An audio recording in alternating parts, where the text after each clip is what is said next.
Hello and welcome to my YouTube channel.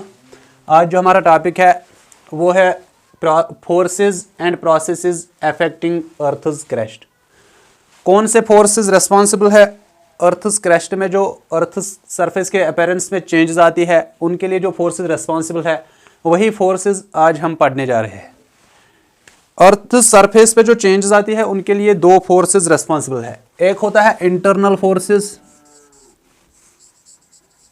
Internal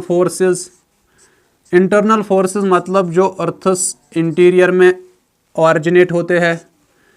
internal forces यानी इनको endogenetic forces भी बोलते हैं।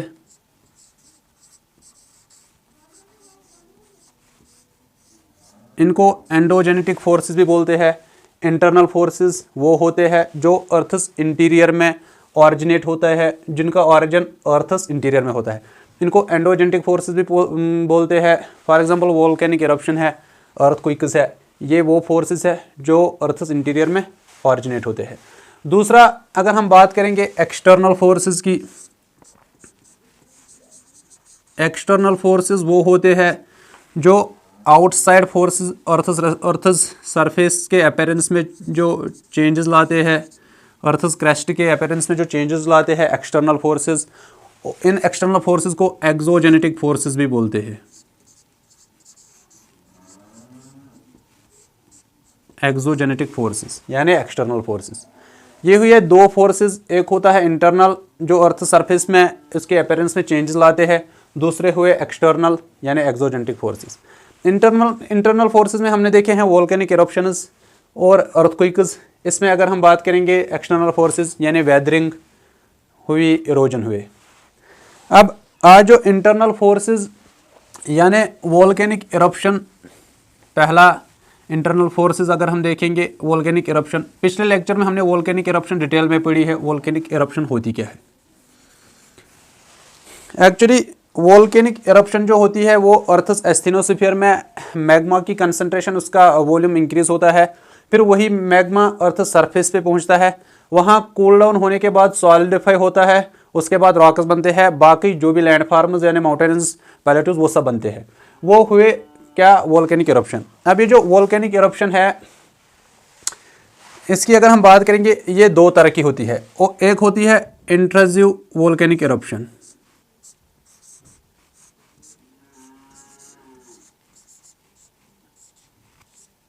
इंट्रूसिव वोल्केनिक इरप्शन होती है, फॉर एग्जांपल ये है अर्थ, ये है लिथोस्फीयर यानी सॉलिड पार्ट, ये है एस्थेनोस्फीयर।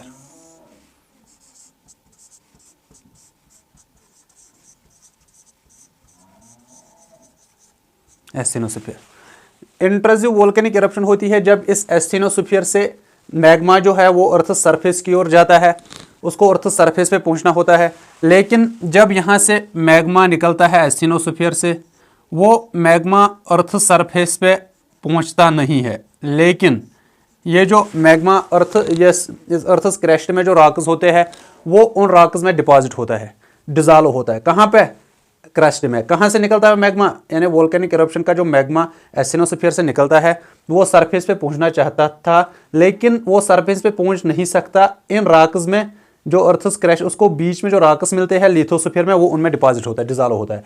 उस टाइप ऑफ वोल्केनिक इरप्शन को बोलते हैं intrusive volcanic eruption.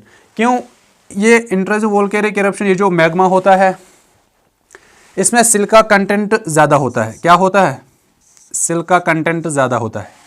Silica content इस मैग्मा में ज़्यादा होता है जो अर्थ सरफेस पे पहुंच नहीं सकता है, लेकिन रास्ते में ही, बीच में ही रॉक्स में डिपॉजिट होता है। और ये ज़्यादा होता है सिलिका कंटेंट। मेटेलिक मिनरल्स जो होते हैं, मेटेलिक मिनरल्स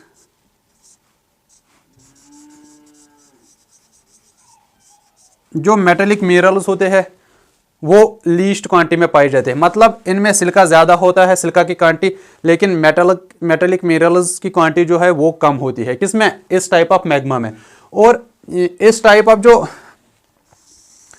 ये जो वोल्केनिक इरप्शन है जिसमें सिलिका कंटेंट ज़्यादा होता है, मेटेलिक मिनरल्स कम होते हैं, वो अर्थ सरफेस पे पहुंच नहीं सकते हैं लेकिन रास्ते में ही रॉक्स में डिपॉजिट होते हैं, उसको बोलते हैं इंट्रूसिव वोल्केनिक इरप्शन। क्या बोलते हैं? Intrusive volcanic eruption. ये जो मैग्मा होता है अर्थ सरफेस पे पहुंचने से पहले, ये जो मैग्मा होता है उसको मैग्मा बोलते हैं जब ये मटेरियल निकलता है, लेकिन जब अर्थ सरफेस पे पहुंचता है वहां वो लावा बनता है। क्या बनता है? लावा। और ये किस्म जो लावा जो अर्थ सरफेस पे पहुंचता नहीं है उसको बोलते हैं, ये होता है एसिडिक लावा। Acidic lava. दूसरी अगर हम बात करेंगे extrusive volcanic eruption. Extrusive volcanic eruption, extrusive volcanic eruption होती है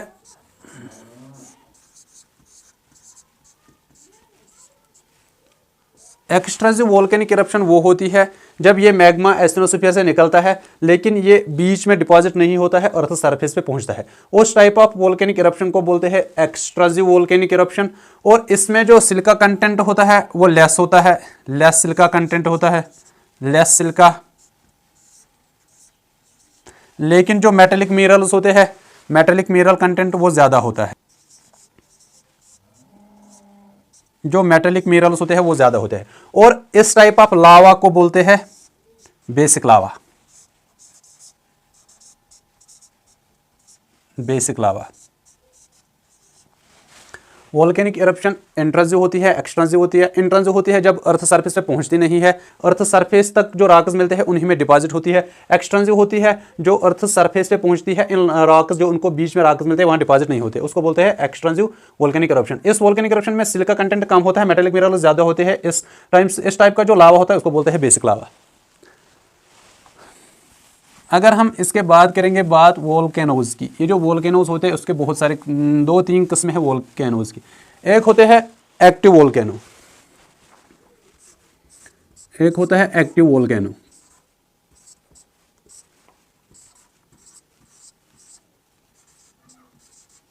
एक्टिव वोल्केनो। अगर हम टाइमलाइन के बुनियाद पे हम इस active, dormant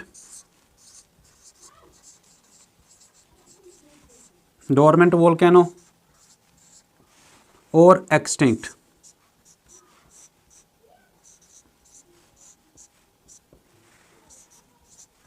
extinct volcano. Active volcano क्या होता है, डोरमेंट क्या होता है, एक्सटिंक्ट वोल्केनो क्या होता है। अगर हम टाइमलाइन की बुनियाद पे हम समझेंगे, फॉर एग्जांपल ये है एक टाइमलाइन, यहां तक हमारा पास्ट, यहां तक हमारा, ये हमारा प्रेजेंट, ये है हमारा फ्यूचर। फ्यूचर है, पास्ट, ये है प्रेजेंट।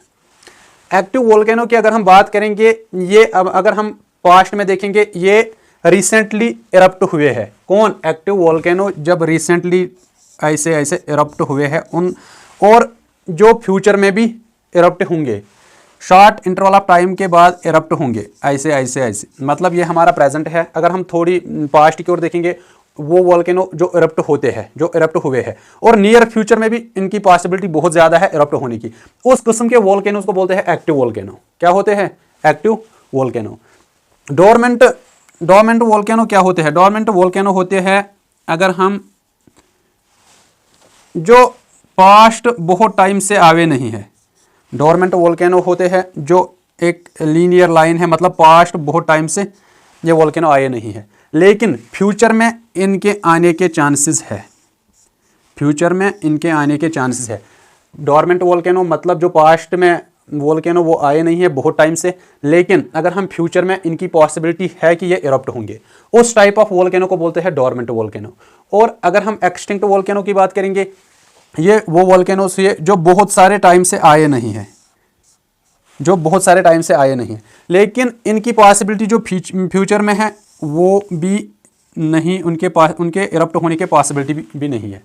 मतलब एक्सटिंक्ट वोल्केनो वो होते हैं जो बहुत सारे टाइम से आए नहीं है, लेकिन इनकी पॉसिबिलिटी फ्यूचर में इरप्ट होने की भी नहीं है। ये हुए एक्सटिंक्ट वोल्केनो।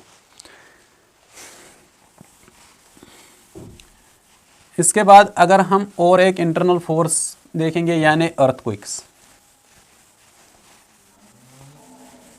अगर हम अर्थक्वेक्स की बात करेंगे, अर्थक्वेक्स होते क्या है? अर्थक्वेक्स होते हैं सिंपल टर्म्स में शेकिंग ऑफ अर्थ's क्रस्ट।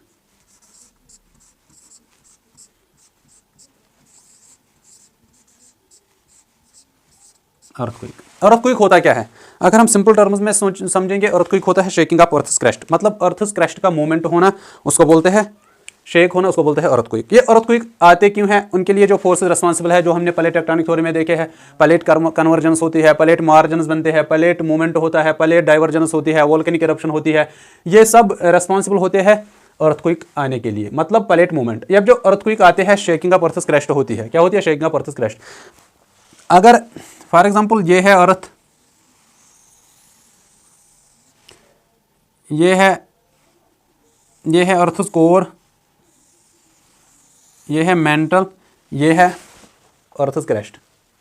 जब यहां तक लिथोस्फीयर है, crust plus solid part of this mental, ये हुआ लिथोस्फीयर। अर्थक्वेक जब आता है वो अर्थ's इंटीरियर में एनर्जी ऑरिजिनेट होती है। एनर्जी निकलती है कहां से? अर्थ's इंटीरियर में। जब अर्थ's इंटीरियर में एनर्जी ऑरिजिनेट होती है, उस एनर्जी की वजह से वेव्स प्रोड्यूस होते हैं। उस वेव्स की प्रोड्यूस होने की वजह से जो एनर्जी है वो बाहर की ओर आती है और उसकी वजह से प्लेट मूवमेंट होता है। अर्थ को, ये जो अर्थ's क्रस्ट है वो शेक करता है, उसको बोलते हैं अर्थक्वेक। अब ये जो एनर्जी प्रोड्यूस होती है उसकी वजह से जो वेव्स होते हैं, उन वेव्स जो वो वेव्स चलते हैं, उन वेव्स की जो वेलोसिटी होती है यानी स्पीड, उन वेव्स की जो स्पीड होती है वो स्पीड वेरी करती है, वो स्पीड चेंज होती है, वो वेलोसिटी चेंज होती है from medium to medium. For example अगर सॉलिड मीडियम होगा उनकी स्पीड कुछ और होगी, अगर लिक्विड होगा उनकी स्पीड कुछ और होगी। मतलब जो मीडियम उनके बीच में आएगा, वेव्स के बीच में, उनकी वेलोसिटी उन मीडियम्स में चेंज होती है। अर्थक्वेक वेव्स का यही प्रॉपर्टी है कि ये मीडियम में, जब एक मीडियम से दूसरे मीडियम में गुजरते हैं, उनकी वेलोसिटी, उनकी इंटेंसिटी चेंज होती है। ये जो अर्थक्वेक है ये 3 तरह के वेव्स प्रोड्यूस करते हैं। 3 तरह के वेव्स आते हैं अर्थक्वेक से। एक होता है अर्थक्वेक वेव्स को समझने से पहले अगर हम देखेंगे origin of earthquake. For example अगर यहाँ पे अर्थक्वेक आया,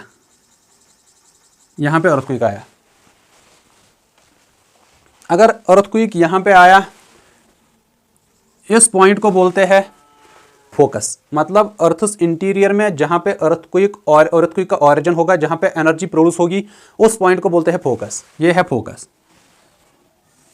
फोकस अर्थ's इंटीरियर में जहाँ से एनर्जी प्रोड्यूस होगी। और यहाँ जो वेव्स प्रोड्यूस होंगे वो ऐसे भी चलते होंगे, ऐसे भी।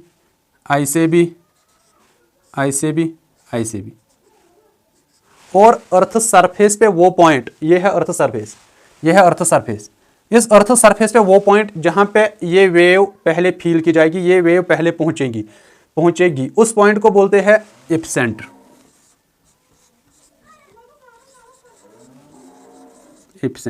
एपिसेंटर होता क्या है? एपिसेंटर वो पॉइंट होता है अर्थ सरफेस पे जहां पे अर्थक्वेक की वेव्स पहले पहुंचेगी। मतलब ये वेव यहां से भी निकली लेकिन ये थोड़ा स्लांटेड है, टिल्टेड है, अर्थ सरफेस पे पहुंचने के लिए ज़्यादा डिस्टेंस है, यहाँ पे भी ज़्यादा डिस्टेंस है, यहाँ से इससे ज़्यादा है, यहाँ से इससे ज़्यादा है, लेकिन शॉर्टेस्ट डिस्टेंस कौन सी है? वर्टिकल डिस्टेंस, यानी परपेंडिकुलर डिस्टेंस शॉर्टेस्ट डिस्टेंस है ये। तो इस पॉइंट को बोलते हैं एपिसेंटर, मतलब point above the focus on earth surface called epicentre. ये हुआ एपिसेंटर। और इस फोकस का दूसरा नाम है हाइपोसेंटर भी।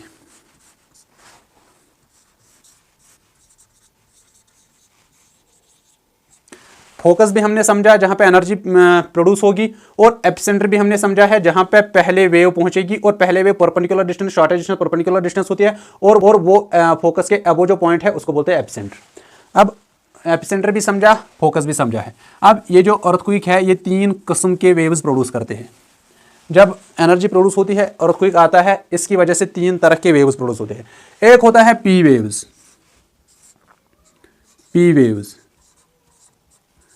इन पी वेव्स को बोलते हैं प्राइमरी वेव्स भी।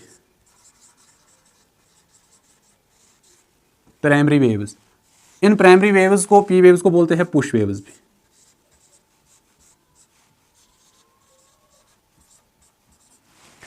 जो अर्थक्वेक की वजह से वेव्स प्रोड्यूस होते हैं उनके 3 किस्म होते हैं। अगर हम पहला टाइप देखेंगे वो है पी वेव्स यानी प्राइमरी वेव्स या पुश वेव्स। ये वेव्स जो होते हैं ये लॉन्गिट्यूडनल इन नेचर होते हैं, ये होते हैं लॉन्गिट्यूडनल इन नेचर।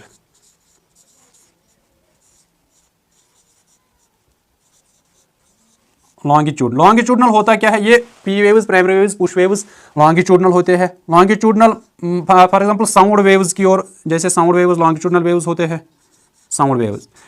अब ये लॉन्गिट्यूडनल साउंड वेव्स क्या होते हैं, फॉर एग्जांपल अगर वेव ऐसे प्रोपेगेट होती है, ऐसे ऐसे ऐसे, जो इनके दरमियान जो मटेरियल पार्टिकल्स मिलेंगे वो ये वेव्स उन पार्टिकल्स को इसी डायरेक्शन में मूव करवाएंगे। मतलब जहां से वेव प्रोपेगेट होती है ऐसे, जो इनके बीच में पार्टिकल्स होंगे, मटेरियल होगा, ये पार्टिकल्स को इसी डायरेक्शन में मूव करवाएंगे। उस टाइप ऑफ वेव को बोलते हैं longitudinal wave. This wave is similar to that of sound wave.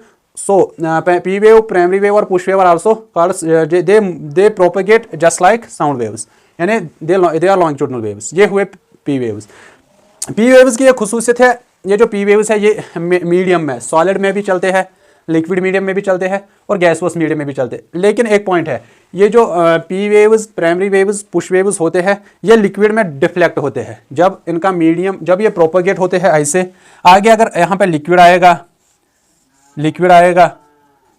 Liquid medium आएगा, ये वेव इसी डायरेक्शन में नहीं, ये बेंडिंग होगी, मतलब रिफ्रैक्शन होगी। ये जो वेव हो डिफ्लेक्ट करेगी, बेंड करेगी या रिफ्रैक्ट करेगी। फॉर एग्जाम्पल यहाँ पहुँचने के बाद जब यहाँ से, ये यहाँ से भी निकलेगी, जब यहाँ से भी निकलेगी, यहाँ से थोड़ा टिल्ट होकर निकलेगी, इसको बोलते हैं बेंडिंग या रिफ्रैक्शन, या हम बोलेंगे डिफ्लेक्ट। ये पी वेव्स जब इनका मीडियम लिक्विड आता है ये डिफ्लेक्ट होती है, लेकिन तीनों मीडियम में ये मूव करती है। ये हुए पी वेव्स। अब अगर हम देखेंगे एस वेव्स यानी सेकेंडरी वेव्स, टाइप 2 अगर हम देखेंगे एस वेव्स यानी सेकेंडरी वेव्स, एस वेव्स इनको सेकेंडरी वेव्स भी बोलते हैं।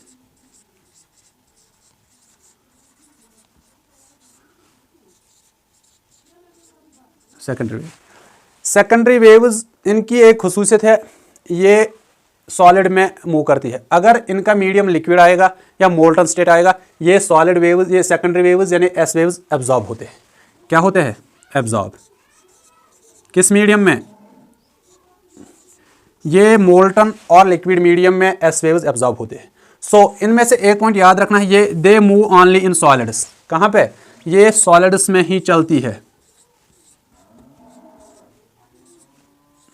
Solids only. मतलब ये जो एस वेव्स है, सेकेंडरी वेव्स, ये एब्जॉर्ब होती है लिक्विड्स में या मोल्टन स्टेट में, लेकिन they move only in solids. अब ये जो एस वेव्स है they are transverse in nature.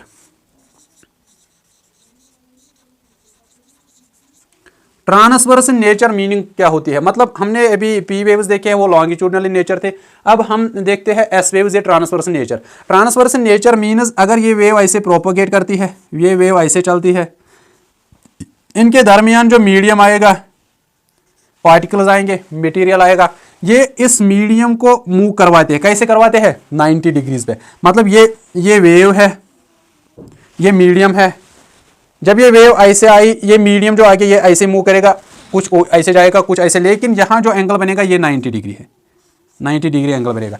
इस तरह की वेव जो अपने रास्ते में पार्टिकल्स को मूव करवाती है एट राइट एंगल्स, उस तरह की वेव को बोलते हैं transverse wave. So S waves are transverse in nature. ये जो अपने पार्टिकल्स, अपना मटेरियल जो है, अपना मीडियम जो है, ये इसको 90 डिग्रीज पे मूव करवाते हैं। ये है एस वेव। इसके बाद अगर हम देखेंगे एल वेव्स यानी सरफेस वेव्स। एल वेव्स और सरफेस वेव्स वो मूव करते हैं along the surface of earth, मतलब वो सरफेस ऑफ अर्थ पे ही मूव करते हैं, उसको बोलते हैं एल वेव्स और सरफेस वेव्स। ये हुए 3 तरह के वेव्स जो प्रोड्यूस होते हैं अर्थक्वेक के आने से। अब ये जो अर्थक्वेक है, वो प्लेसेस, वो जगह जहां पे सेम टाइम अर्थक्वेक फील किया जाएगा। फॉर एग्जांपल अगर अर्थक्वेक आएगा जम्मू कश्मीर में भी फील किया जाएगा, पाकिस्तान के कुछ एरियाज में फील किया जाएगा, या भारत के कुछ और स्टेट्स में फील किया जाएगा एट सेम टाइम। वो प्लेसेस जो सेम टाइम में अर्थक्वेक फील करेंगे, अगर हम उन प्लेसेस, फॉर एग्जांपल ये है जम्मू एंड कश्मीर, ये है उत्तराखंड, ये है पंजाब, अगर अर्थक्वेक आएगा ये प्लेस ये प्लेस ये प्लेस सेम टाइम में अर्थक्वेक को फील करेंगे, मतलब एट ए सेम टाइम। अगर हम इन प्लेसेस को लाइन्स से मिलाएंगे, इन लाइन्स को मैप में बोलते हैं आइसोसेस्मल लाइन्स। क्या बोलते हैं?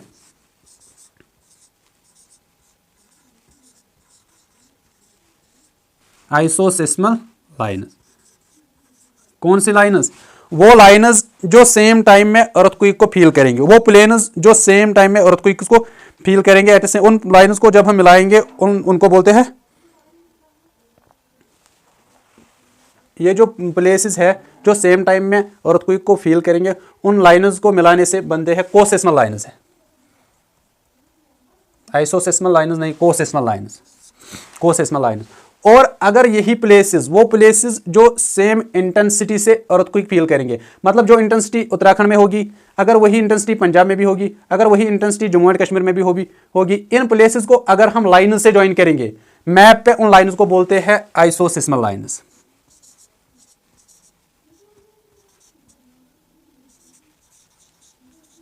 आइसोसेस्मल लाइन्स।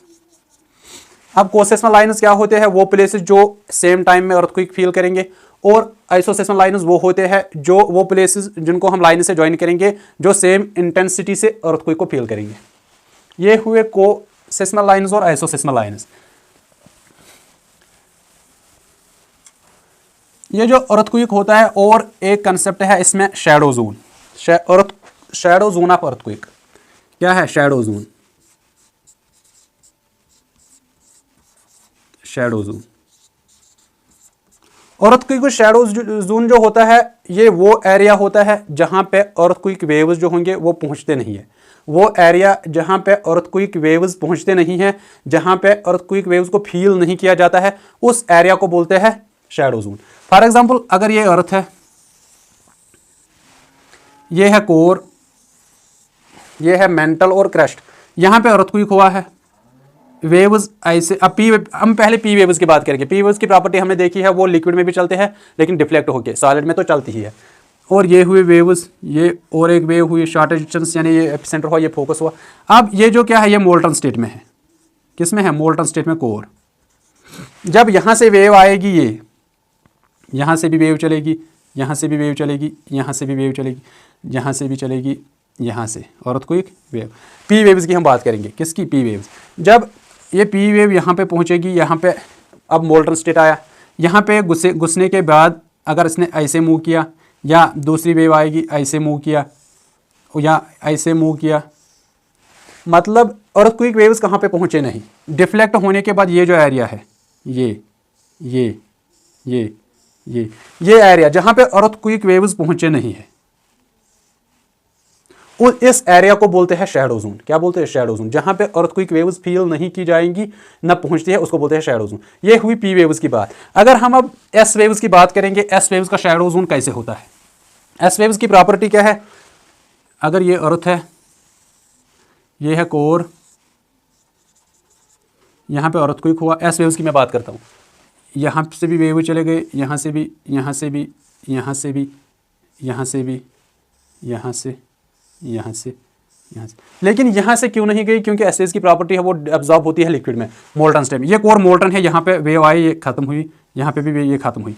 लेकिन ये जो एरिया जहाँ पे वेव्स नहीं पहुंची, ये एरिया उसको बोलते हैं शैडो जोन। एस वेव्स का शैडो जोन अलग होता है, पी वेव्स का अलग होता है। शैडो जोन डिफरेंट होता है फॉर डिफरेंट अर्थक्वेक्स। क्यों? ये डिपेंड ऑन एपिसेंटर पे है। अगर यहाँ पे फोकस होगा अर्थक्वेक का, शैडो जोन यहाँ पे दिखता है। अगर यही फोकस यहाँ पे होगा, एपिसेंटर यहाँ पे होगा, और शैडो जोन इस साइड बनता है। अगर यही फोकस यहाँ पे होता है तो शैडो जोन इस साइड बनता है। ये जो शैडो जोन है ये डिपेंड करता है फोकस पे, अर्थक्वेक के फोकस पे, अर्थक्वेक के एपिसेंटर पे। ये हुआ शैडो जोन। अगर हम अब देखेंगे अर्थक्वेक को मेजर कैसे करते हैं, अर्थक्वेक को मेजर, अर्थक्वेक कैसे मेजर किया जाता है? इसलिए अर्थक्वेक जो है ये दो तरीके से मेजर किया जाता है। एक होता है on the base of magnitude, एक होता है on the base of magnitude, दूसरा होता है on the base of intensity. दूसरा होता है on the base of intensity. ये मैग्नीट्यूड होता है on the base of energy. जब अर्थक्वेक आता है उस समय जो एनर्जी प्रोड्यूस होगी, उस एनर्जी की बुनियाद पे जब हम अर्थक्वेक को मेजर करते हैं उसको बोलते हैं on the base of magnitude. मतलब जब एनर्जी प्रोड्यूस, जितनी एनर्जी प्रोड्यूस होगी on the base of energy, जब एनर्जी पे जो एनर्जी प्रोड्यूस होगी on the base of energy, अगर उस अर्थक्वेक को अगर हम उस टाइप से मेजर करेंगे उसको बोलते हैं वो मैग्नीट्यूड, उसका वो अर्थक्वेक का मैग्नीट्यूड होता है। ये जो एनर्जी के लिए यानी मैग्नीट्यूड के लिए एक स्केल है उसको बोलते हैं रिचर स्केल।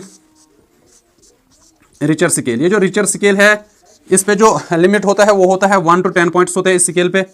अगर इस स्केल पे 1 पॉइंट इंक्रीज हुआ, इस स्केल पे अगर हम for example 1 to 2 1 point increase हुआ रिचर स्केल पे, इसका मतलब होता है जो अर्थक्वेक होगा उसकी इंटेंसिटी 10 टाइम्स मोर देन होगी और जो एनर्जी प्रोड्यूस होगी वो होगी 32 टाइम्स मोर एनर्जी। इस यहाँ पे रिचर स्केल पे 1 पॉइंट इंक्रीज होने की वजह से 10 times more energy, 10 times more intensity होगी और 32 टाइम्स मोर एनर्जी प्रोड्यूस होगी। ये है on the base of magnitude. अगर हम on the base of intensity की बात करेंगे, इंटेंसिटी मतलब जो अर्थक्वेक जो विजिबल डैमेज होगा, अर्थक्वेक आने के बाद जो डिस्ट्रक्शन होगी, जो डैमेज होगा ऑन द बेस ऑफ, अगर उसके बुनियाद पे हम अर्थक्वेक को मेजर करेंगे उसको बोलते हैं on the base of intensity. इसके लिए जो स्केल है वो है मर्काली स्केल। इंटेंसिटी वो है मर्काली स्केल, मर्काली स्केल।